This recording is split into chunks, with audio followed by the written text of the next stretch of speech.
Welcome to Soft Hour Library. Tonight's story begins now. Close your eyes and rest. Chapter 94. A Squeeze of the Hand. That whale of stub, so dearly purchased, was duly brought to the Pequod's side, where all those cutting and hoisting operations previously detailed were regularly gone through, even to the bailing of the Heidelberg tun or case. While some were occupied with this latter duty, others were employed in dragging away the larger tubs so soon as filled with the sperm, and when the proper time arrived, this same sperm was carefully manipulated ere going to the tryworks, of which anon. It had cooled and crystallized to such a degree that when, with several others, I sat down before a large Constantine's bath of it, I found it strangely concreted into lumps, here and there rolling about in the liquid part. It was our business to squeeze these lumps back into fluid. A sweet and unctuous duty. No wonder that in old times this sperm was such a favorite cosmetic. Such a clearer, such a sweetener, such a softener, such a delicious mollifier. After having my hands in it for only a few minutes, my fingers felt like eels and began, as it were, to serpentine and spiralize. As I sat there at my ease, cross-legged on the deck, after the bitter exertion at the windlass, under a blue tranquil sky, the ship under indolent sail and gliding so serenely along, as I bathed my hands among those soft, gentle globules of infiltrated tissues woven almost within the hour, as they richly broke to my fingers and discharged all their opulence like fully ripe grapes their wine, as I snuffed up that uncontaminated aroma, literally and truly like the smell of spring violets. I declare to you that for the time I lived as in a musky meadow, I forgot all about our horrible oath. In that inexpressible sperm, I washed my hands and my heart of it. I almost began to credit the old Paracelsan superstition that sperm is of rare virtue in allaying the heat of anger. While bathing in that bath, I felt divinely free from all ill will or petulance or malice of any sort whatsoever. Squeeze, squeeze, squeeze, all the morning long, I squeezed that sperm till I myself almost melted into it. I squeezed that sperm till a strange sort of insanity came over me, and I found myself unwittingly squeezing my collaborers' hands in it, mistaking their hands for the gentle globules. Such an abounding, affectionate, friendly, loving feeling did this avocation beget, that at last I was continually squeezing their hands and looking up into their eyes sentimentally, as much as to say, "Oh, my dear fellow beings, why should we longer cherish any social acerbities or know the slightest ill humor or envy? Come, let us squeeze hands all round. Nay, let us all squeeze ourselves into each other. Let us squeeze ourselves universally into the very milk and sperm of kindness." Would that I could keep squeezing that sperm forever, for now, since by many prolonged, repeated experiences, I have perceived that in all cases man must eventually lower, or at least shift, his conceit of attainable felicity, not placing it anywhere in the intellect or the fancy, but in the wife, the heart, the bed, the table, the saddle, the fireside, the country. Now that I have perceived all this, I am ready to squeeze case eternally. In thoughts of the visions of the night, I saw long rows of angels in paradise, each with his hands in a jar of spermaceti. Now, while discoursing of sperm, it behooves to speak of other things akin to it, in the business of preparing the sperm whale for the tryworks. First comes white horse, so called, which is obtained from the tapering part of the fish, and also from the thicker portions of his flukes. It is tough with congealed tendons, a wad of muscle, but still contains some oil. After being severed from the whale, the white horse is first cut into portable oblongs ere going to the mincer. They look much like blocks of Berkshire marble. Plum pudding is the term bestowed upon certain fragmentary parts of the whale's flesh, here and there adhering to the blanket of blubber, and often participating to a considerable degree in its unctuousness. It is a most refreshing, convivial, beautiful object to behold. As its name imports, it is of an exceedingly rich, mottled tint, with a bestreaked snowy and golden ground, dotted with spots of the deepest crimson and purple. It is plums of rubies in pictures of citron. Spite of reason, it is hard to keep yourself from eating it. I confess that once I stole behind the foremast to try it. It tasted something as I should conceive a royal cutlet from the thigh of Louis le Gros might have tasted, supposing him to have been killed the first day after the venison season, and that particular venison season contemporary with an unusually fine vintage of the vineyards of Champagne. There is another substance, and a very singular one, which turns up in the course of this business, but which I feel it to be very puzzling adequately to describe. It is called Slubgolian, an appellation original with the whalemen, and even so is the nature of the substance. It is an ineffably oozy, stringy affair, most frequently found in the tubs of sperm, after a prolonged squeezing and subsequent decanting. I hold it to be the wondrously thin, ruptured membranes of the case, coalescing.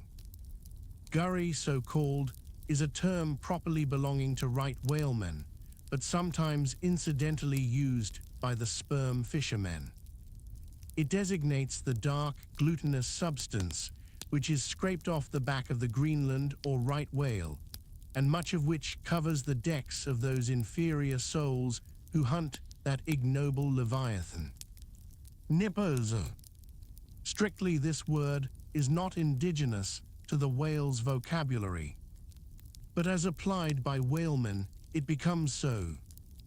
A whaleman's nipper is a short, firm strip of tendinous stuff cut from the tapering part of Leviathan's tail. It averages an inch in thickness, and for the rest, is about the size of the iron part of a hoe.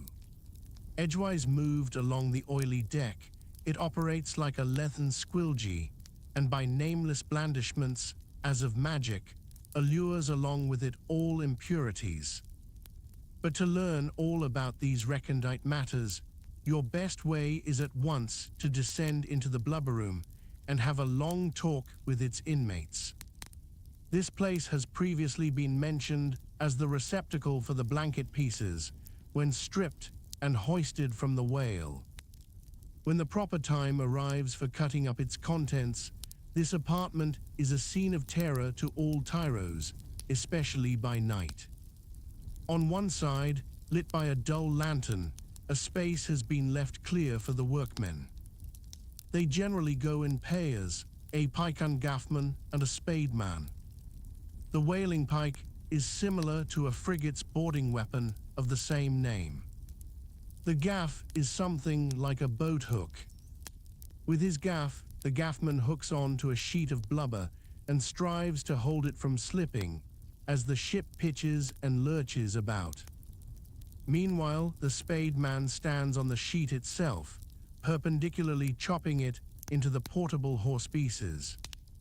This spade is sharp as hone can make it. The spademan's feet are shoeless. The thing he stands on will sometimes irresistibly slide away from him, like a sledge. If he cuts off one of his own toes or one of his assistants, would you be very much astonished? Toes are scarce among veteran blubberroom men. Chapter 95. The Casug. Had you stepped on board the Pequod at a certain juncture of this post-mortemizing of the whale, and had you strolled forward neither windlass, pretty sure am I that you would have scanned with no small curiosity a very strange, enigmatical object, which you would have seen there, lying along lengthwise in the lee scuppers. Not the wondrous cistern in the whale's huge head, not the prodigy of his unhinged lower jaw, not the miracle of his symmetrical tail. None of these would so surprise you as half a glimpse of that unaccountable cone, longer than a Kentuckian, is tall, nigh a foot in diameter at the base, and jet black as Yojo, the ebony idol of Queequeg. And an idol indeed it is, or rather in old times its likeness was. such an idol as that found in the secret groves of Queen Marcha in Judea, and for worshipping which King Asa, her son, did depose her, and destroyed the idol, and burnt it for an abomination at the brook Kedron, as darkly set forth in the 15th chapter of the first book of Kings. Look at the sailor called the mincer, who now comes along and, assisted by two allies, heavily backs the grandissimus, as the mariners call it, and with bowed shoulders staggers off with it as if he were a grenadier carrying a dead comrade from the field. Extending it upon the forecastle deck, he now proceeds cylindrically to remove its dark pelt, as an African hunter the pelt of a boa. This done, he turns the pelt inside out, like a pantaloon leg, gives it a good stretching so as almost to double its diameter, and at last hangs it, well spread, in the rigging to dry.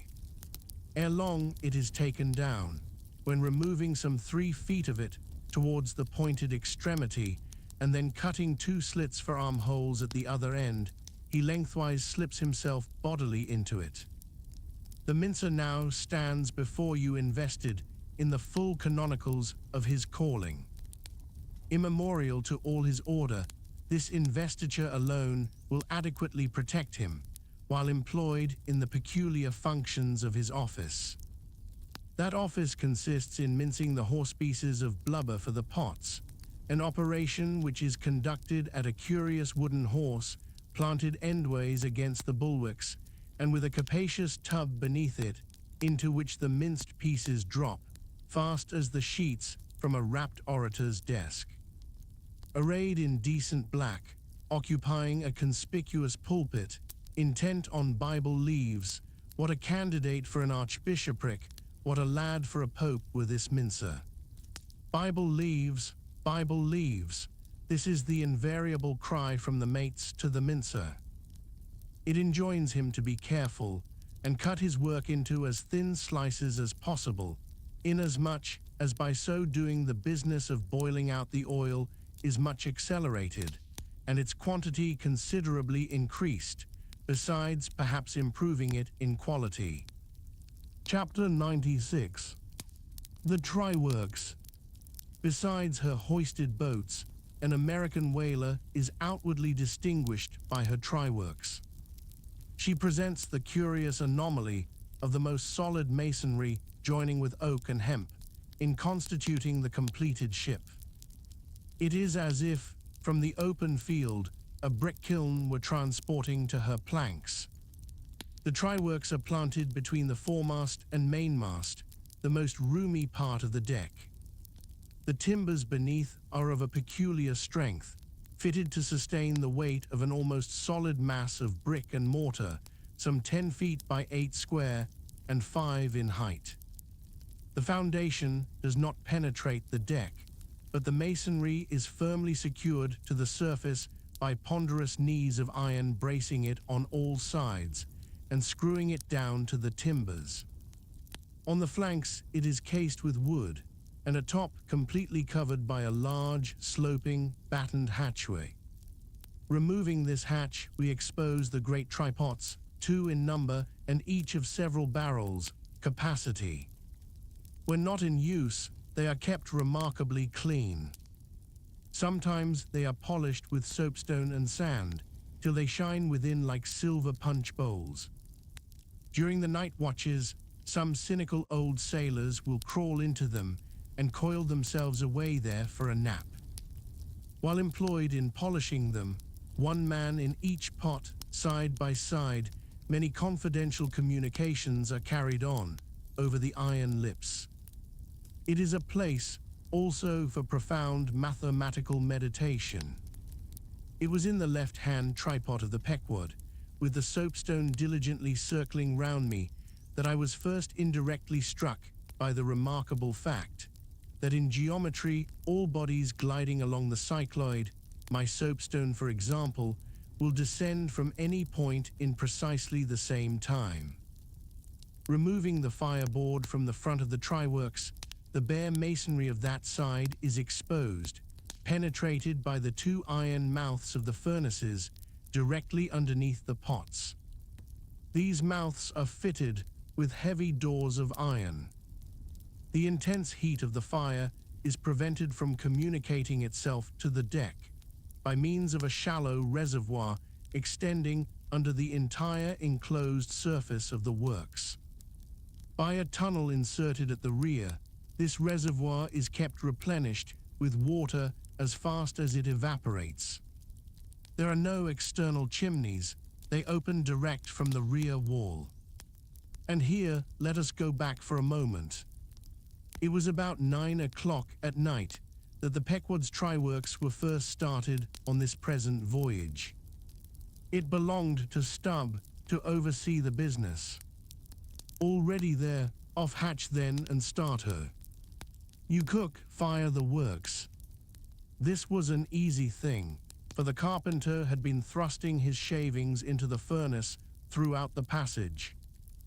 Here be it said that in a whaling voyage, the first fire in the try-works has to be fed for a time with wood.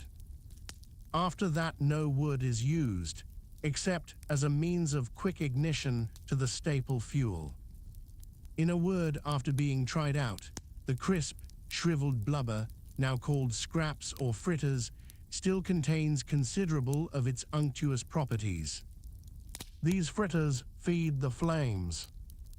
Like a plethoric burning martyr or a self-consuming misanthrope, once ignited, the whale supplies his own fuel and burns by his own body.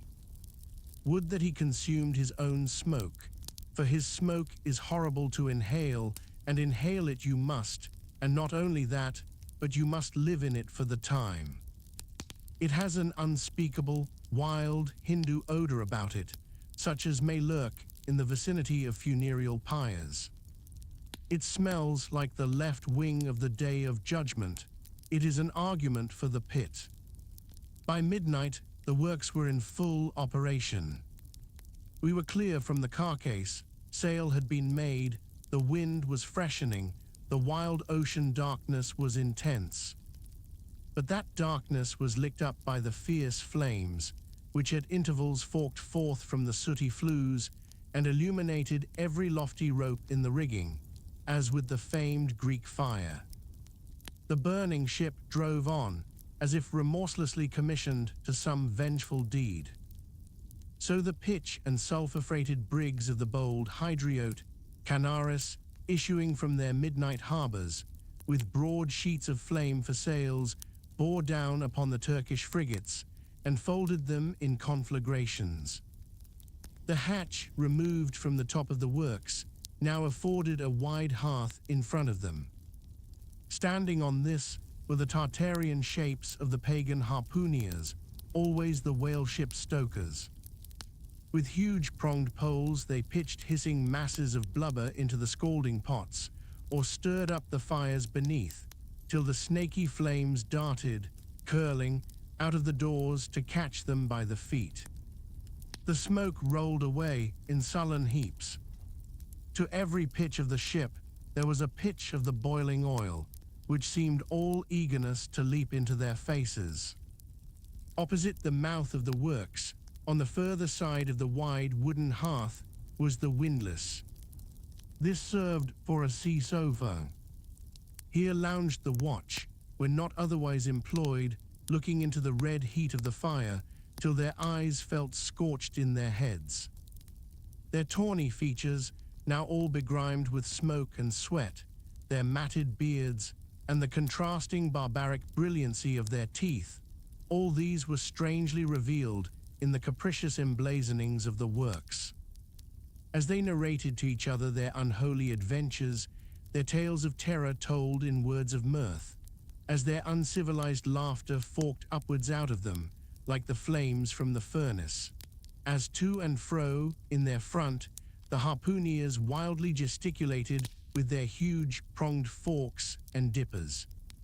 As the wind howled on, and the sea leaped, and the ship groaned and dived, and yet steadfastly shot her red hell further and further into the blackness of the sea and the night, and scornfully champed the white bone in her mouth, and viciously spat round her on all sides.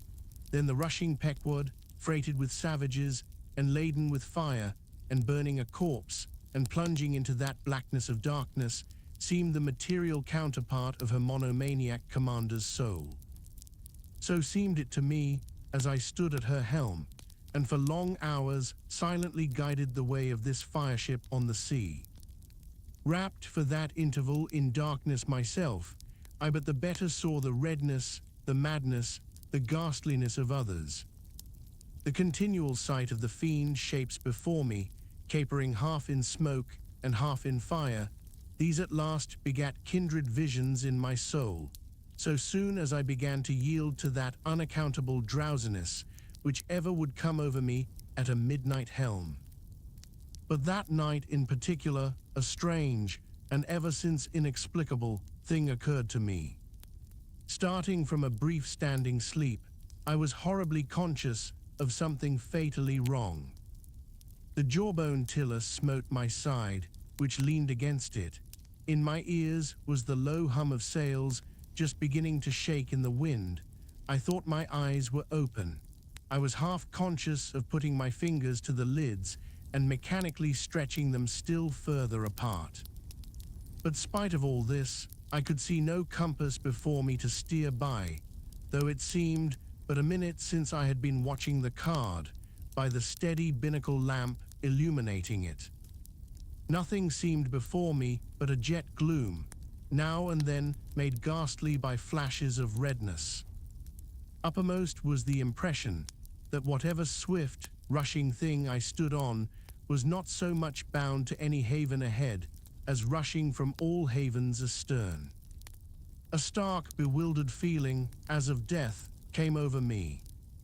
Convulsively my hands grasped the tiller, but with the crazy conceit that the tiller was, somehow, in some enchanted way, inverted.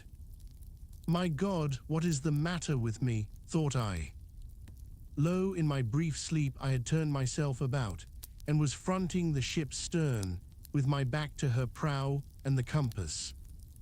In an instant I faced back, just in time to prevent the vessel from flying up into the wind and very probably capsizing her.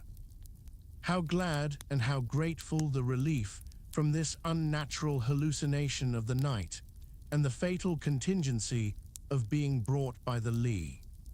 Look not too long in the face of the fire, O man, never dream with thy hand on the helm, turn not thy back to the compass, accept the first hint of the hitching tiller, believe not the artificial fire when its redness makes all things look ghastly.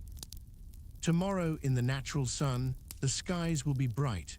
Those who glared like devils in the forking flames, the morn will show in far other, at least gentler, relief. The glorious, golden, glad sun, the only true lamp, all others but liars. Nevertheless, the sun hides not Virginia's dismal swamp, nor Rome's accursed Campagna, nor wide Sahara, nor all the millions of miles of deserts and of griefs beneath the moon. The sun hides not the ocean, which is the dark side of this earth, and which is 2/3 of this earth. So therefore, that mortal man who hath more of joy than sorrow in him, that mortal man cannot be true, not true or undeveloped. With books the same. The truest of all men was the man of sorrows, and the truest of all books is Solomon, and Ecclesiastes is the fine hammered steel of woe. All is vanity. All this wilful world hath not got hold of unchristian Solomon's wisdom yet. But he who dodges hospitals and jails, and walks fast crossing graveyards, and would rather talk of operas than hell, calls Cowper, Young, Pascal, Rousseau, poor devils all of sick men, and throughout a carefree lifetime swears by Rabelais as passing wise, and therefore jolly. Not that man is fitted to sit down on tombstones, and break the green damp mold with unfathomably wondrous Solomon.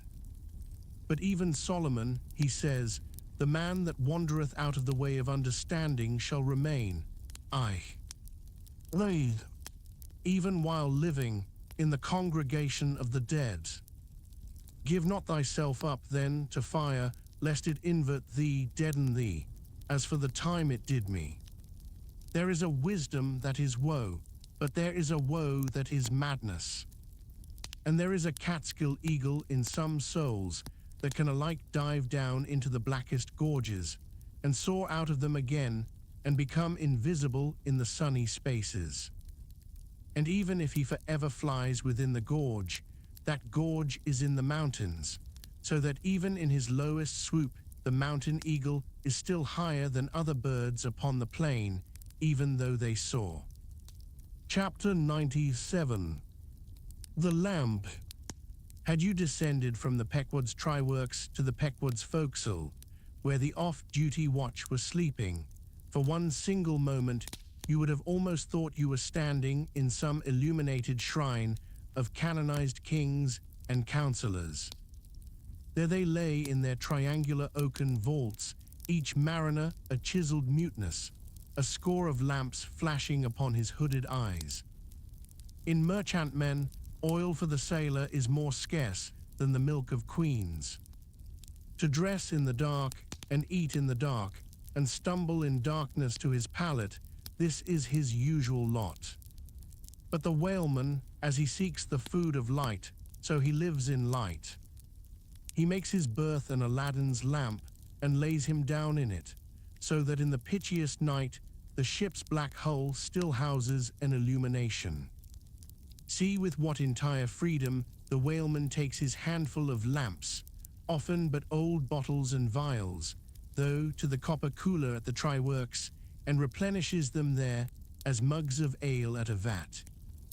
He burns, too, the purest of oil in its unmanufactured and therefore unvitiated state, a fluid unknown to solar, lunar, or astral contrivances ashore. It is sweet as early grass butter in April.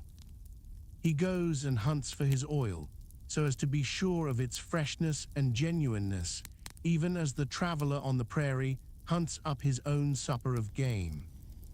Chapter 98. Stowing down and clearing up. Already has it been related how the great Leviathan is afar off disgrayed from the masthead, how he is chased over the watery moors and slaughtered in the valleys of the deep, how he is then towed alongside and beheaded, and how, on the principle which entitled the headsman of old to the garments in which the beheaded was killed, his great padded surtout becomes the property of his executioner. How in due time he is condemned to the pots, and like Shadrach, Meshach, and Abednego, his spermaceti, oil, and bone pass unscathed through the fire. But now it remains to conclude the last chapter of this part of the description by rehearsing, singing, if I may, the romantic proceeding of decanting off his oil into the casks and striking them down into the hold, where once again Leviathan returns to his native profundities, sliding along beneath the surface as before, but alas, never more to rise and blow. While still warm, the oil, like hot punch, is received into the 6-barrel casks, and while perhaps the ship is pitching and rolling this way, and that in the midnight sea the enormous casks are slewed round and headed over, end for end, and sometimes perilously scoot across the slippery deck, like so many landslides, till at last manhandled and stayed in their course, and all round the hoops, rap, rap, go as many hammers as can play upon them, for now ex officio every sailor is a cooper. At length, when the last pint is casked, and all is cool, then the great hatchways are unsealed, the bowels of the ship are thrown open, and down go the casks to their final rest in the sea. This done, the hatches are replaced and hermetically closed, like a closet walled up. In the sperm fishery, this is perhaps one of the most remarkable incidents in all the business of whaling. One day the planks stream with freshets of blood and oil. On the sacred quarterdeck, enormous masses of the whale's head are profanely piled. Great rusty casks lie about, as in a brewery yard. The smoke from the Tryworks has besooted all the bulwarks. The mariners go about suffused with unctuousness. The entire ship seems great Leviathan himself, while on all hands the din is deafening. But a day or two after, you look about you and prick your ears in this self-same ship, and were it not for the telltale boats and Tryworks, you would all but swear you trod some silent merchant vessel, with a most scrupulously neat commander. The unmanufactured sperm oil possesses a singularly cleansing virtue. This is the reason why the decks never look so white as just after what they call an affair of oil. Besides, from the ashes of the burned scraps of the whale, a potent lye is readily made, and whenever any adhesiveness from the back of the whale remains clinging to the side, that lye quickly exterminates it. Hands go diligently along the bulwarks, and with buckets of water and rags restore them to their full tidiness. The soot is brushed from the lower rigging. All the numerous implements which have been in use are likewise faithfully cleansed and put away. The great hatch is scrubbed and placed upon the tryworks, completely hiding the pots. Every cask is out of sight. All tackles are coiled in unseen nooks. And when by the combined and simultaneous industry of almost the entire ship's company, the whole of this conscientious duty is at last concluded, then the crew themselves proceed to their own ablutions, shift themselves from top to toe, and finally issue to the immaculate deck, fresh and all aglow, as bridegrooms new leaped from out the daintiest Holland.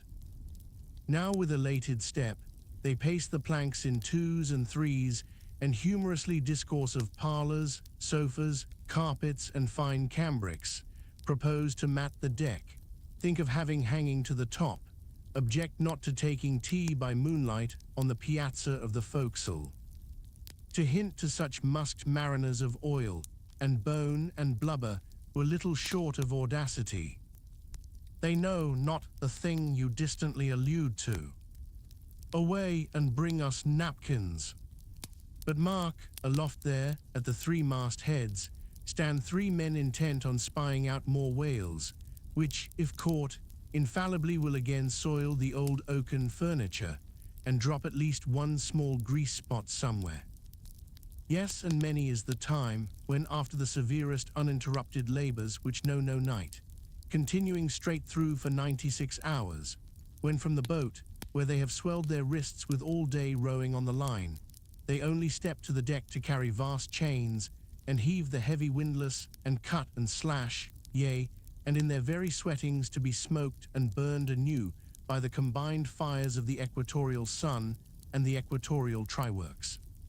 When on the heel of all this, they have finally bestirred themselves to cleanse the ship and make a spotless dairy room of it, many is the time the poor fellows, just buttoning the necks of their clean frocks, are startled by the cry of "there she blows," and away they fly to fight another whale and go through the whole weary thing again. Oh, my friends, but this is man-killing, yet this is life. For hardly have we mortals by long toilings extracted from this world's vast bulk its small but valuable sperm, and then, with weary patience, cleansed ourselves from its defilements, and learned to live here in clean tabernacles of the soul. Hardly is this done, when there she blows, the ghost is spouted up, and away we sail to fight some other world, and go through young life's old routine again. Oh, the metempsychosis! Oh, Pythagoras, that in bright Greece 2,000 years ago did die so good, so wise, so mild. I sailed with thee along the Peruvian coast last voyage, and foolish as I am, taught thee, a green simple boy, how to splice a rope. Chapter 99. The doubloons. And now it has been related how Ahab was wont to pace his quarterdeck, taking regular turns at either limit, the binnacle and mainmast. But in the multiplicity of other things requiring narration, it has not been added how that sometimes in these walks, when most plunged in his mood, he was wont to pause in turn at each spot, and stand there strangely eyeing the particular object before him. When he halted before the binnacle, with his glance fastened on the pointed needle in the compass, that glance shot like a javelin with the pointed intensity of his purpose, and when resuming his walk he again paused before the mainmast, then, as the same riveted glance fastened upon the riveted gold coin there, he still wore the same aspect of nailed firmness, only dashed with a certain wild longing, if not hopefulness. But one morning, turning to pass the doubloon, he seemed to be newly attracted by the strange figures and inscriptions stamped on it, as though now for the first time beginning to interpret for himself in some monomaniac way whatever significance might lurk in them. And some certain significance lurks in all things, else all things are little worth, and the round world itself but an empty cipher, except to sell by the cartload, as they do hills about Boston, to fill up some morass in the Milky Way. Now this doubloon was of purest, virgin gold, raked somewhere out of the heart of gorgeous hills, whence, east and west, over golden sands, the headwaters of many a Pactolus flows. And though now nailed amidst all the rustiness of iron bolts and the verdigris of copper spikes, yet untouchable and immaculate to any foulness, it still preserved its Quito glow. Nor though placed amongst a ruthless crew, and every hour passed by ruthless hands, and through the livelong nights shrouded with thick darkness, which might cover any pilfering approach, nevertheless every sunrise found the doubloon where the sunset left it last. For it was set apart and sanctified to one o'erstriking end, and however wanton in their sailor ways, one and all, the mariners revered it as the white whale's talisman. Sometimes they talked it over in the weary watch by night, wondering whose it was to be at last, and whether he would ever live to spend it. Now those noble golden coins of South America are as medals of the sun and tropic token pieces. Here palms, alpacas and volcanoes, suns, discs and stars, ecliptics, horns of plenty and rich banners waving are in luxuriant profusion stamped, so that the precious gold seems almost to derive an added preciousness and enhancing glories by passing through those fancy mints so Spanishly poetic. It so chanced that the doubloon of the Pequod was a most wealthy example of these things. On its round border it bore the letters República del Ecuador, Quito. So this bright coin came from a country planted in the middle of the world and beneath the great equator and named after it, and it had been cast midway up the Andes in the unwaning clime that knows no autumn. Zoned by those letters you saw the likeness of three Andes summits, from one aflame, a tower on another, on the third a crowing cock, while arching over all was a segment of the partition zodiac, the signs all marked with their usual cabalistics, and the keystone sun entering the equinoctial point at Libra. Before this equatorial coin, Ahab, not unobserved by others, was now pausing. There's something ever egotistical in mountaintops and towers, and all other grand and lofty things. Look here, three peaks as proud as Lucifer.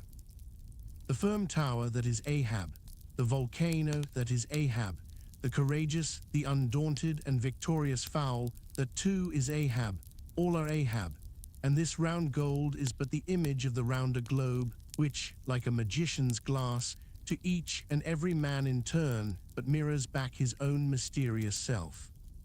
Great pains, small gains for those who ask the world to solve them. It cannot solve itself. Methinks now this coined sun wears a ruddy face, but see, he enters the sign of storms, the equinox, and but 6 months before he wheeled out of a former equinox at Aries, from storm to storm, so be it then. Born in throes, 'tis fit that man should live in pains and die in pangs, so be it then, here's stout stuff for woe to work on. So be it then. No fairy fingers can have pressed the gold, but devil's claws must have left their mouldings there since yesterday, murmured Starbuck to himself, leaning against the bulwarks. The old man seems to read Belshazzar's awful writing. I have never marked the coin inspectingly. He goes below, let me read. A dark valley between three mighty, heaven-abiding peaks that almost seem the Trinity in some faint earthly symbol. So in this vale of death, God girds us round, and over all our gloom the sun of righteousness still shines a beacon and a hope.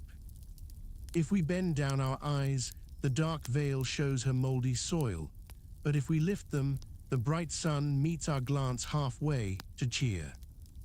Yet oh, the great sun is no fixture, and if, at midnight, we would fain snatch some sweet solace from him, we gaze for him in vain. This coin speaks wisely, mildly, truly, but still sadly to me. I will quit it, lest truth shake me falsely. There now's the old mogul, soliloquized Stubb by the try-works. He's been twigging it, and there goes Starbuck from the same, and both with faces which I should say might be somewhere within 9 fathoms long. And all from looking at a piece of gold, which did I have it now on Negro Hill or in Collier's Hook, I'd not look at it very long ere spending it. Humph, in my poor, insignificant opinion, I regard this as queer. I have seen doubloons before now in my voyagings. Your doubloons of old Spain, your doubloons of Peru, your doubloons of Chile, your doubloons of Bolivia, your doubloons of Popian, with plenty of gold moidors and pistoles, and joes, and half-joes, and quarter-joes. What then should there be in this doubloon of the equator that is so killing wonderful? By Golconda, let me read it once. Halloa, here's signs and wonders truly. That now is what old Bowditch in his epitome calls the zodiac, and what my almanac below calls ditto. I'll get the almanac, and as I have heard devils can be raised with Dabble's arithmetic, I'll try my hand at raising a meaning out of these queer curvicues here with the Massachusetts calendar. Here's the book. Let's see now. Signs and wonders, and the sun, he's always among 'em. Hem, hem, hem, here they go all alive. Aries or the ram, Taurus or the bull and Jiminy. Here's Gemini himself or the twins. Well, the sun he wheels among 'em. I hear on the coin, he's just crossing the threshold between 2 of 12 sitting rooms, all in a ring. Book, you lie there. The fact is, you books must know your places. You'll do to give us the bare words and facts, but we come in to supply the thoughts. That's my small experience, so far as the Massachusetts calendar and Bowditch's navigator and Dabble's arithmetic go. Signs and wonders, eh? Pity if there is nothing wonderful in signs and significant in wonders. There's a clue somewhere, wait a bit. Hist, hark, by Jove, I have it.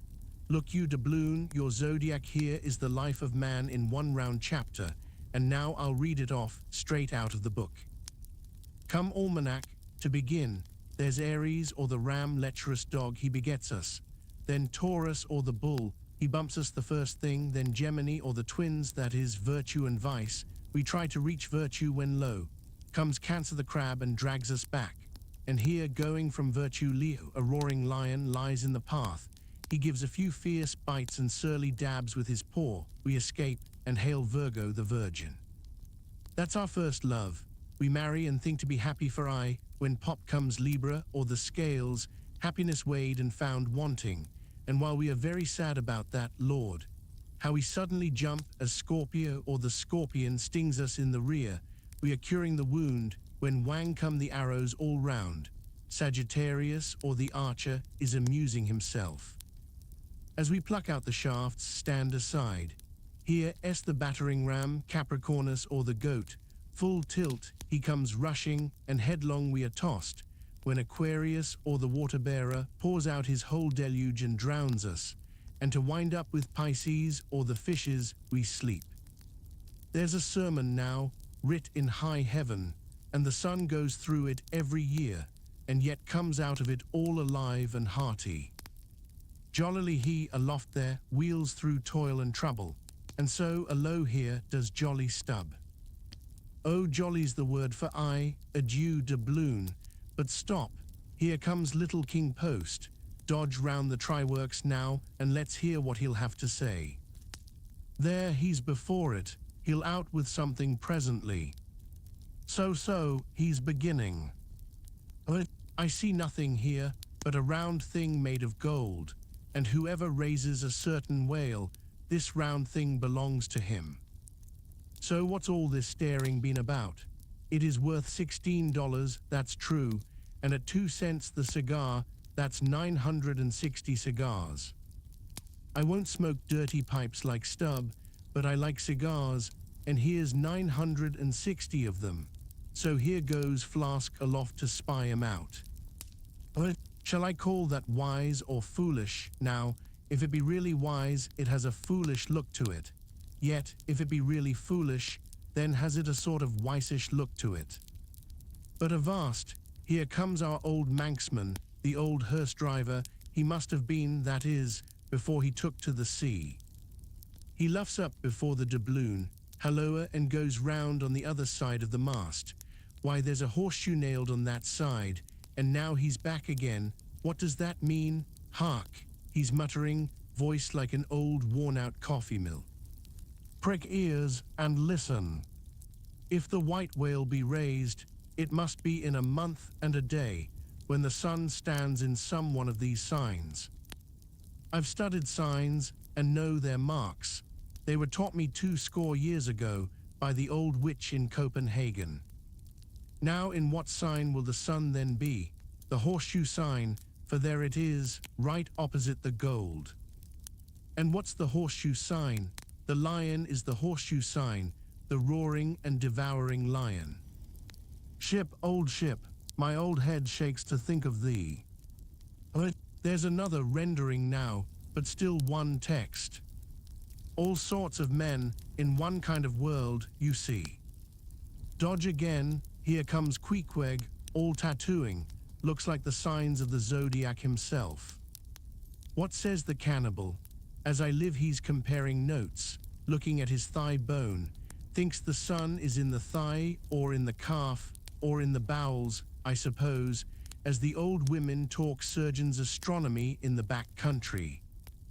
And by Jove, he's found something there in the vicinity of his thigh. I guess it's Sagittarius or the Archer. No, he don't know what to make of the doubloon. He takes it for an old button off some king's trousers. But aside again, here comes that ghost devil, Fedala, tail coiled out of sight as usual, oakum in the toes of his pumps as usual. What does he say with that look of his? Only makes a sign to the sign and bows himself. There is a sun on the coin, fire worshipper, depend upon it. Ho, more and more. This way comes Pip, poor boy, would he had died or he's half horrible to me. He too has been watching all of these interpreters, myself included, and look now, he comes to read, with that unearthly idiot face. Stand away again, and hear him. Hog. I look, you look, he looks, we look, ye look, they look. Upon my soul, he's been studying Murray's grammar, improving his mind, poor fellow, but what's that he says now, hist. I look, you look, he looks, we look, ye look, they look. Why, he's getting it by heart, hist, again. I look, you look, he looks, we look, ye look, they look. Well, that's funny.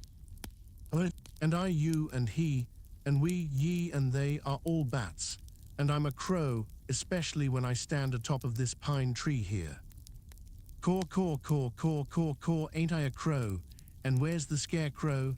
There he stands, 2 bones stuck into a pair of old trousers, and 2 more poked into the sleeves of an old jacket. Wonder if he means me, complimentary, poor lad, I could go hang myself. Anyway, for the present, I'll quit Pip's vicinity. I can stand the rest, for they have plain wits, but he's too crazy witty for my sanity. So, I leave him muttering. Here's the ship's navel, this doubloon here, and they are all on fire to unscrew it. But unscrew your navel, and what's the consequence?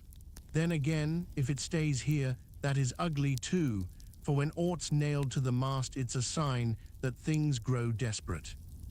Ha ha, old Ahab, the white whale he'll nail ye, this is a pine tree. My father, in Old Toland County, cut down a pine tree once and found a silver ring grown over in it, some old darkie's wedding ring. How did it get there? And so they'll say in the resurrection, when they come to fish up this old mast and find a doubloon lodged in it, with bedded oysters for the shaggy bark. Oh, the gold, the precious, precious gold, the green miser'll hoard ye soon. Hish, hish, God goes 'mong the world's blackberrying. Cook, ho, cook, and cook us, Jenny, hey, hey, hey, hey, hey, Jenny, Jenny, and get your hoe cake done.